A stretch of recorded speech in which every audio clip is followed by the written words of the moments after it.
Saludos a todos, ¿cómo están ustedes? Espero que estén muy bien. Espero que nos vean de nuevo entregándole la palabra de Dios. Amén, amén. Dios me los bendiga. Los queremos mucho, amada Sí, iglesia, Señor. amados hijos espirituales. Los amamos, nos hacen mucha falta. Y aquí estamos al pie del cañón, Sí, Señor. ¿verdad? Preparando para ustedes una palabra preciosa. Le damos Muy las gracias bella. a todos los que nos están viendo y nos están oyendo en este momento y a los nuevos suscriptores también. Los bendecimos a todos en el nombre del Padre, del Hijo y del Espíritu Santo. Amén. Que sean gozosos en Cristo Jesús. Amén. ¿La palabra cómo se llama, mi amor? Persistencia en la oración es una parábola. Sí, Señor. Otra parábola más que está en Lucas capítulo 18. Sí, Señor. Así que vamos a orar. Vamos a ponernos las manos del Señor. Amén. Padre, te damos gracias, Señor, por este día. Te pedimos en el nombre de Jesús por los nuevos suscriptores, Señor. Los que nos están viendo y nos están oyendo, Señor, dale las cosas que ellos necesiten en este momento, Señor. El que no tenga hijo, dale hijo. El que no tenga carro, carro. El que no tenga trabajo, trabajo. Y dale su alimento, Señor. Que nadie se quede sin alimento, Padre. Porque tú eres el único que lo puedes hacer. Sana a todos los enfermos en este momento, Señor. Y barre con ese virus mundialmente, Señor. Te damos las gracias a ti. En el nombre poderoso de Cristo Jesús. Amén y amén. Y amén. La palabra de hoy se llama persistencia en la oración. David en el Salmo 55, 16 y 17 dice: en cuanto a mí, a Dios clamaré y Jehová me salvará. Y en el 17 dice así: tarde y mañana y a mediodía oraré y clamaré y Él oirá mi voz. Como estamos hablando de la oración, ¿verdad? En el encabezado de este salmo queremos hacer como un llamado de atención. Dice másquil de David. Este es un término que significa instrucción. Y estos salmos dan instrucciones para el remanente fiel que sí entenderá. Todo remanente fiel del Señor sí va a entender las instrucciones del Señor. Y la parábola de la que vamos a hablar hoy trae una instrucción para el remanente fiel. Las escrituras están repletas de exhortaciones a orar y a su lado también las promesas de que el Señor ciertamente oirá y contestará nuestras oraciones. En Santiago capítulo 5, verso 16 dice: la oración eficaz del justo puede mucho. Así es. En Mateo 7, del 7 al 11, vaya con nosotros, vaya buscándolos allí. Mateo 7, del 7 al 11, dice así: pedid y se os dará, buscad y hallaréis, llamad y se os abrirá, porque todo aquel que pide, recibe, y el que busca, halla, y al que llama, se le abrirá. ¿Qué hombre hay de vosotros que si su hijo le pide pan, le dará una piedra? ¿O si le pide un pescado, le dará una serpiente? Pues si vosotros siendo malos sabéis dar buenas dádivas a vuestros hijos, ¿cuánto más vuestro Padre que está en los cielos dará buenas cosas a los que le pidan? Señor. En Mateo 21, capítulo 21, verso 22 dice lo siguiente: y todo lo que pediréis en oración, creyendo, lo recibiréis. En 1 Juan, capítulo 5, verso 14, dice lo siguiente: y a esta es la confianza que tenemos en Él, que si pedimos alguna cosa conforme a su voluntad, Él nos oye. Y si sabemos que Él nos oye en cualquier cosa que pidamos, sabemos que tenemos las peticiones que le hayamos hecho. Amén. Estos son unos versículos, ¿verdad? Algunos versículos donde hablamos de la oración. Sin embargo, ¿verdad? Nos damos cuenta de que oramos, pero nuestras oraciones en algunas oportunidades no siempre son contestadas en la fecha o en el día que nosotros queremos, por razones que solo Dios sabe. Él tiene razones misericordiosas, justas y sabias. Y Dios retrasa las respuestas a sus oraciones y sin embargo, Él nos anima a que sigamos orando con persistencia y con pasión. sin perder nunca la fe y sin desmayar. En Lucas capítulo 18, vamos a buscar Lucas capítulo 18, comienza este capítulo con una parábola que muestra este principio. Él nos dice que oremos con persistencia, con pasión y sin desmayar. Esta es la historia de una mujer que de ninguna manera va a renunciar a la búsqueda de la justicia, a pesar de que su caso se encuentra atrapado en un sistema judicial corrupto, con un juez deshonesto e insensible. Y Jesús aquí le está hablando a un grupo de sus discípulos más cercanos. En Lucas capítulo 18, versículo del 1 al 8, dice lo siguiente: la parábola de la viuda y del juez injusto. También le refirió Jesús una parábola sobre la necesidad de orar siempre y no desmayar, que tenemos que orar sin desmayar, como Amén. Siempre lo manda él aquí. Diciendo, había en una ciudad un juez que ni temía a Dios ni respetaba a hombre. En el 3 había también en aquella ciudad una viuda, la cual venía a él diciendo, hazme justicia de mi adversario. Y él no quiso por algún tiempo, pero después de esto dijo dentro de sí, aunque ni temo a Dios ni tengo respeto a hombre, sin embargo, porque esta viuda me molesta, le haré justicia, no sea que viniendo de continuo me agote la paciencia. Y dijo el Señor, oí lo que dijo el juez injusto. ¿Acaso Dios no hará justicia a sus escogidos que claman a él día y noche? ¿Se tardará en responderle? Os digo que pronto le hará justicia, pero cuando venga el Hijo del Hombre, ¿hallará fe en la tierra? Bueno, esta conmovedora historia acerca de un juez injusto y la viuda persistente es única en Lucas, no está en otro evangelio. Nuestra parábola comienza inmediatamente después de la narración que hace Jesús de cómo serán las cosas cuando esté cerca la segunda venida del Hijo de Dios, y su asunto es la necesidad de orar siempre y no desmayar. No importa cuán sombríos sean los tiempos, incluso si todo el mundo parece estar marchando a la condenación y al juicio eterno, los hombres y mujeres justos debemos persistir en la oración. Pueden estar seguros de que Dios escuchará y le responderá a su pueblo. Eso es importantísimo, que nosotros tengamos esa fe para creer que las oraciones son escuchadas y respondidas. Este es un estímulo para los creyentes que viven en tiempos malos, viendo cómo aumenta la hostilidad del mundo, sintiéndose solos y aislados, como fue en los días de Noé. Eso está en Lucas 17:26, y como sucedió en los días de Lot, está en el verso 28. El discurso de Lucas en el capítulo 17, el capítulo que está antes de la parábola que estamos estudiando, está lleno, desde el verso 22 en adelante, está lleno de las advertencias de fatalidad y de desastres repentinos, y culmina con una imagen de muerte y corrupción. Eso está en Lucas 17:37, donde dice, donde estuviera el cuerpo, allí se juntarán también las águilas. En otras versiones dice, se juntarán también los buitres. Los buitres. En otras palabras, esta historia tiene una aplicación particular en nuestros tiempos. Los días son malos. La necesidad es crítica. Nuestras oraciones deben ser urgentes, apasionadas y persistentes. No debemos desmayar.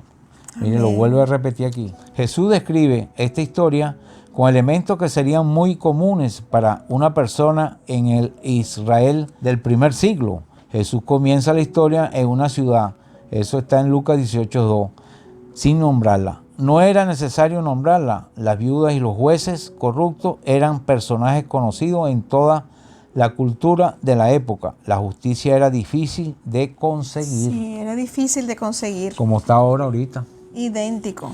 Sí, señor. Vamos a hablar un poco acerca del juez de la parábola. Vamos a estudiar quién era ese juez.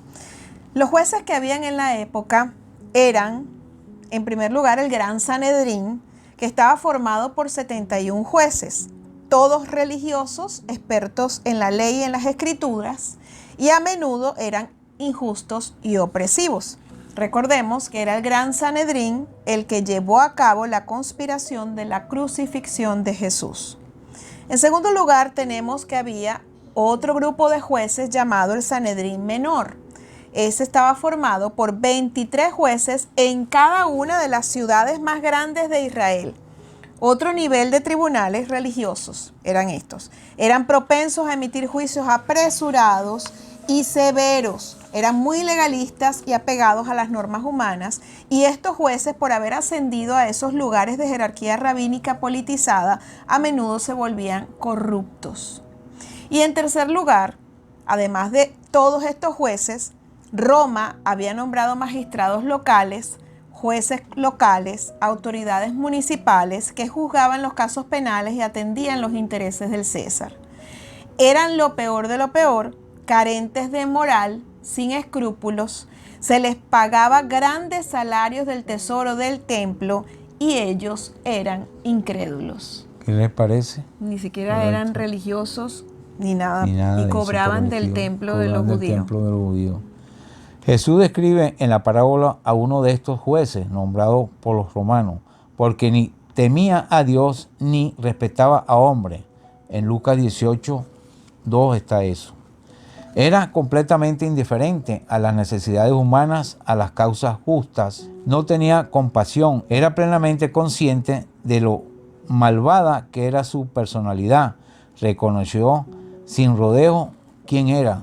Dijo de sí mismo: ni temo a Dios ni tengo respeto a hombre. Era atrevido, ¿no? Por Sí, confesión señor. propia, vivía en abierto desafío al primero y al segundo mandamiento, que es amar a Dios sobre todas las cosas y amar a tu prójimo como a ti mismo.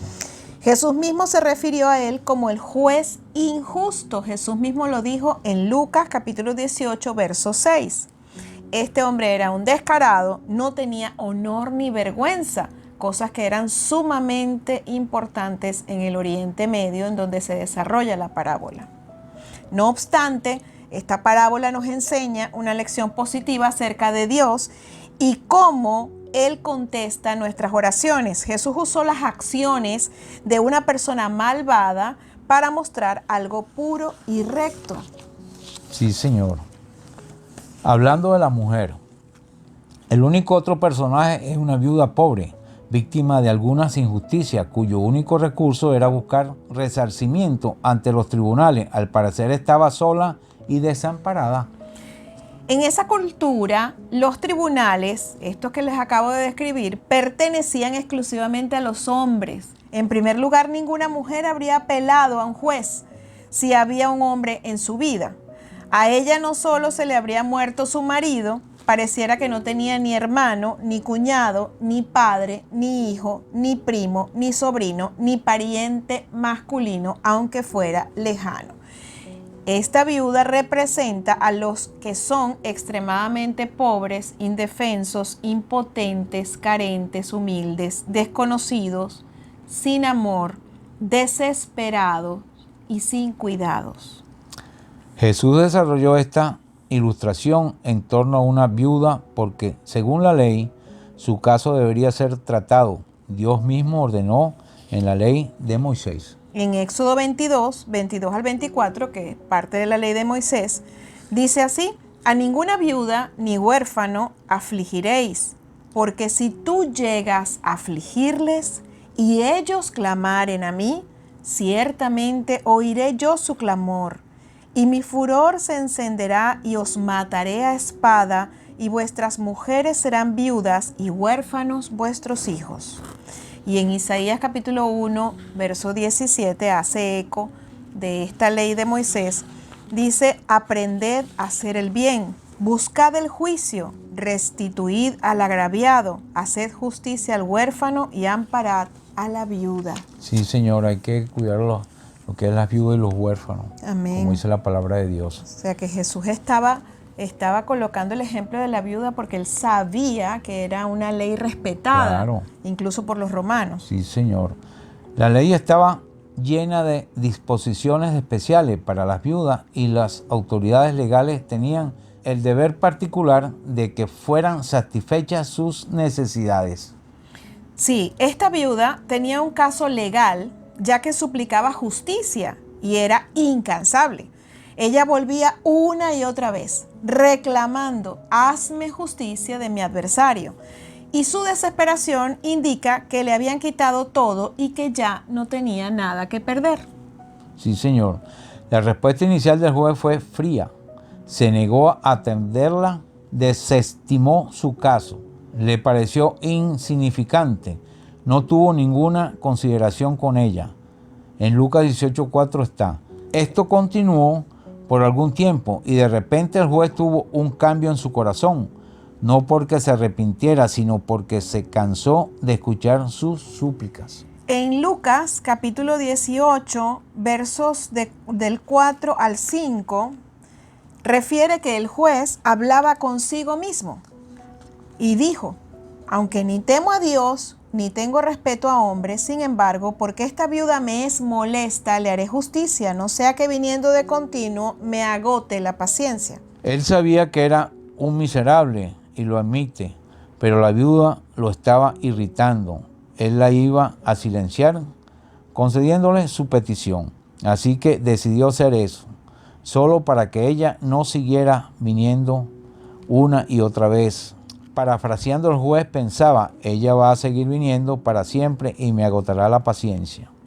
Tremendo ese pensamiento, ¿no? Sí, Las señor. peticiones repetidas de esta mujer eran como un garrote verbal y ella era para él como un fuerte dolor de cabeza. Sí, Esa es señor. la connotación, Una jaqueca. como una jaqueca. Esa es la connotación que en las palabras griegas que describe, me hará perder la paciencia, me agotará la paciencia, describen en griego, dan esta connotación como un garrote que la mujer llevaba con esa insistencia y era como un fuerte dolor de cabeza para señor, él. una jaqueca. Así que este fuerte e inconmovible juez fue derrotado por una mujer indefensa simplemente mediante su persistencia. Bueno, seguimos avanzando. ¿Cuál es el significado de esta parábola? La respuesta está en el verso 1 de la parábola. Dice: la necesidad de orar siempre. Pero el aspecto que Jesús recalca de esta oración es una manera particular de orar. Tenemos que tomar en cuenta el contexto. ¿Cuál es el contexto? Jesús cuenta la parábola al finalizar su discurso profético de Lucas 17, desde el verso 20, cuando dice la venida del reino, ¿verdad? A partir del verso 20 del capítulo de Lucas 17, Jesús comienza a hablar acerca del juicio horrible como fue en los días de Noé y en los días de Lot. Y dice: así será el día en que el Hijo del Hombre se manifieste. Cristo vendrá de nuevo con fuerza, su aparición va a crear muerte y devastación. Y en Lucas 18, del 26 al 37, se relaciona con Apocalipsis capítulo 19, verso 15, donde dice que de su boca sale una espada aguda para herir con ella a las naciones, y él las regirá con vara de hierro, y él pisa el lagar del vino del furor y de la ira del Dios Todopoderoso. El verso 19 al 21 dice que Cristo destruirá a todos sus enemigos, y en el verso 21 dice: y todas las aves se saciarán de las carnes de ellos. Esta es precisamente lo que está en el verso 21 de Apocalipsis 19, es precisamente la escena a la que se refiere la parte final de Lucas capítulo 17. Ese es el contexto. El verso 37 de Lucas 17 dice: y respondiendo le dijeron: ¿dónde, Señor? Y él les dijo: donde estuviera el cuerpo, allí se juntarán también las águilas. O sea que estamos hablando de un contexto donde hay muerte, donde hay dolor, donde hay tribulación muy fuerte. Entonces, seguido a este capítulo 17, seguido a ese discurso que él viene dando en el capítulo 17, Jesús les cuenta la parábola. La parábola se desarrolla mientras el tema de la segunda venida de Jesucristo, con todas las figuras apocalípticas de los cuerpos y de los buitres, todavía estaban en la mente de sus oyentes. El aspecto que Jesús estaba mostrando es que mientras sus discípulos esperan su retorno, sobre todo cuando el mundo parece volverse más malvado y más digno de condenación. Él quiere que sus escogidos se mantengan en oración y no desmayen. Amén. Y no desmayemos. Así que esta parábola es un llamado a la oración de los escogidos de Dios para el final de los tiempos. Es un estímulo a orar que el Señor venga y a orar por fortaleza para perseverar hasta el fin. Vamos a buscar en Lucas capítulo 18 de los escogidos. Dice en el verso 7, presta atención. ¿Y acaso Dios no hará justicia a sus escogidos que claman a Él día y noche? ¿Se tardará en responderles? Evidentemente la respuesta es que no. Sí, Señor. La esencia de la exhortación está muy bien resumida en las palabras de Lucas capítulo 21, verso 36. Dice así: velad pues en todo tiempo orando, que seáis tenidos por dignos de escapar de todas estas cosas que vendrán y de estar en pie delante del Hijo del Hombre. Amén. Jesús usa esta parábola para ilustrar la persistencia incansable que debemos desarrollar nosotros los creyentes hasta que llegue ese día sin desmayar. Y fíjense lo importante, la palabra desmayar en el texto griego habla de renunciar por agotamiento o peor aún, convertirse en cobarde. O sea, el Señor nos está diciendo en Lucas, en el primer versículo, Él nos está diciendo, ¿verdad? No renuncien porque se cansen, porque se obstinen, porque ya no quieran seguir adelante. Y no renuncien tampoco porque se conviertan en unos cobardes. Sí, Señor, eso es pecado, cobardía. La cobardía es pecado. En Lucas 18:1 es el único lugar en que la palabra desmayar aparece fuera de las epístolas de Pablo. Sí, ciertamente la palabra desmayar aparece en Lucas, en ese capítulo 18, verso 1, y aparece varias veces, 5 veces o un poquito más, en las epístolas de Pablo. Por supuesto, Dios no se parece en nada al juez injusto. El argumento que Jesús presenta es un argumento de menor a mayor. Si un depravado y perverso puede ser persuadido por pura perseverancia a hacer justicia a una viuda que a él no le importa y para la cual no tiene compasión alguna, ¿acaso Dios no hará justicia a sus escogidos que claman a él día y noche? ¿Se tardará en responderles?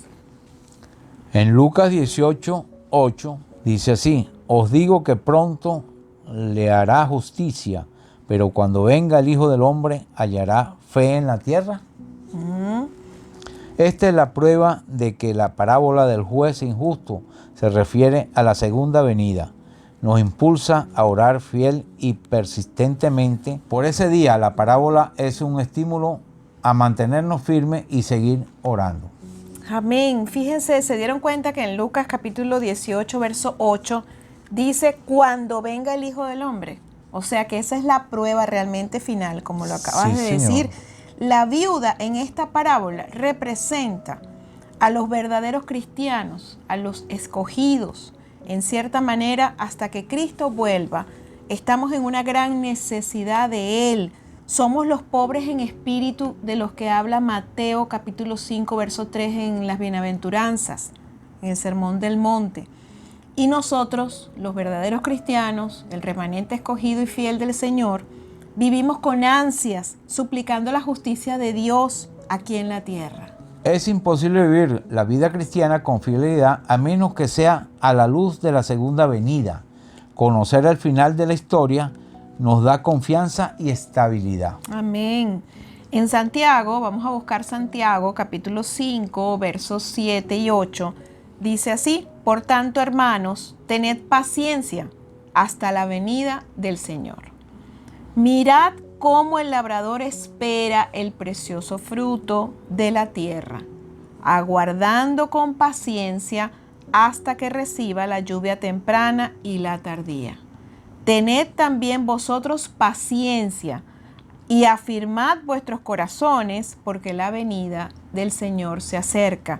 Es súper sabio el consejo que está en Santiago. Sí, Señor. Cuando usted viva de esta manera, este es el consejo final que queremos dejar. Cuando todos vivamos de esta manera, oremos de esta manera, roguemos de esta manera, todo va a cambiar en nuestras vidas. Debemos vivir con este tipo de anticipación hasta que Él venga. Como dice la palabra de Dios, ¿verdad? Su iglesia y su esposa dicen, ven Señor Jesús. Así debe ser la oración de nosotros como cristianos, como creyentes, como remanente fiel, orando, ven Señor Jesús. Tu esposa te dice, ven Señor Jesús. Así que debemos estar expectantes, constantemente pendientes de la venida del Señor. Sí, Señor. Así que vamos Estarlo a orar. pidiendo y orando que Él venga. Amén. Sí, Señor. Y entender que Jesús quería explicarnos que íbamos a estar como esa viuda, que iban a cometerse contra nosotros injusticia, que íbamos a estar nosotros probablemente hasta desolados, en apuros pero no desesperados, derribados pero no destruidos. Así dice la palabra de Dios, como dice Pablo. O sea que imagínense si eso era en aquel tiempo, ¿cómo será en este tiempo? Que hay más ¿verdad? personas. Que hay mayor maldad, porque dice que la maldad se multiplicará en la tierra. Entonces, amada iglesia, seamos de ese remanente fiel que espera con ansias la venida del Señor, sabiendo que Dios hará justicia cuando venga. Sí, Señor. Y que Él está esperando, ¿verdad? Como dice, se retarda su venida para que todos se arrepientan. Y ninguno quede fuera. Amén. Sí, Señor. Bueno, vamos a orar para que todos estemos esperándolo así y todos estemos orando y expectantes con pasión, con persistencia, con insistencia, ¿verdad? Hasta oraciones con imprudencia de que Él venga, de que Él nos libre, de que se apresuren los tiempos del Señor. Sí, Señor. Padre, en el nombre de Jesús te damos gracias por tu palabra, gracias por esta palabra preciosa de Lucas 17 y Lucas 18, donde nos enseñas con esta parábola, Señor, sí, la Señor, actitud Padre, que debemos Jesús, tener Señor. nosotros los escogidos, que debemos estar persistentes en la oración, oraciones con pasión, con urgencia, con necesidad, Señor, clamándote a ti, Señor, y denunciando delante de tu trono todas las injusticias, denunciando delante de tu trono todas las maldades a las que hemos sido sometidos. Oh Padre Santo, ayúdanos a hacer oraciones, rogativas, clamores, ayunos delante de tu presencia. Sí, Señor. Y dirígenos, Señor, en todo tiempo, Padre Santo, a añorar tu venida. Jesús, dirígenos a decir, como dice tu palabra, tu iglesia y tu esposa dicen, ven Señor Jesús. Ven Señor, Jesús. Amén y amén. Dios les bendiga. Los amamos muchísimo. Hasta la próxima. Acuérdense de orar, como dice la palabra de Dios, orar sin cesar y no desmayar, porque nos convertimos en unos cobardes. Cobardes, sí, Señor. Así es, tenemos que permanecer fieles al Señor. Y recuerden siempre, la oración del justo puede mucho. Sí, Señor. Dios los bendiga. Dios los bendiga.